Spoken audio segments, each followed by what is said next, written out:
Para sa ating mga ka-RSP nagbabalak magbakasyon. Aba, may isang tourist destination sa Agusan del Norte na maaari niyong bisitahin. Natsak na mamamangha kayo sa ganda ng tanawin. Kung ano at saan ito, ating alamin sa report ni Rod Lagusa. Rise and shine, Rod! Maipakilala mga tourist destinations at maikalat ang ginhawang hatid ng turismo tulad ng pagkakaroon ng job opportunity. Yan ang layunin ng Philippine Experience Program ng Department of Tourism sa paglibot nito sa bansa gaya na lang ng pagpunta nito sa Cabadbaran City, Agusan del Norte. Patuloy na pinalalakas ng lungsod ang turismo nito gaya ng pagpapatayo ng viewing deck sa Barangay Puting Bato.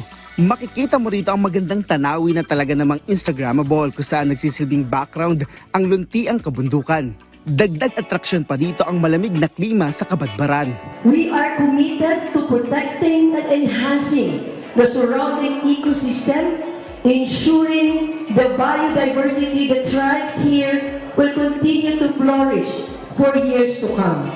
This project is about empowering our community, particularly the indigenous people in the area, to become sustainable and self-reliant. Kasabay nito kasama ng DOT ang National Tourism Organizations at regional stakeholders para makapagdaos ng business-to-business meetings. We recognize that tourism development is one that should be equalized to all regions. We firmly believe that tourism has the opportunity and the capacity to provide economic advancement sa ating mga kababayan. Anya, mahalaga ang ginagampanan ng lokal na pamahalaan para maipaabot sa mismong komunidad ang mga oportunidad na ito. Umaasa ang kagawaran na makapaglaan ng pondo pagdating sa tourism infrastructure para maging accessible sa mga turista ang lugar.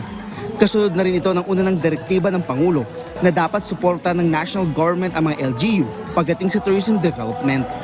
Rod Lugusad para sa Pambansang TV sa Bagong Pilipinas.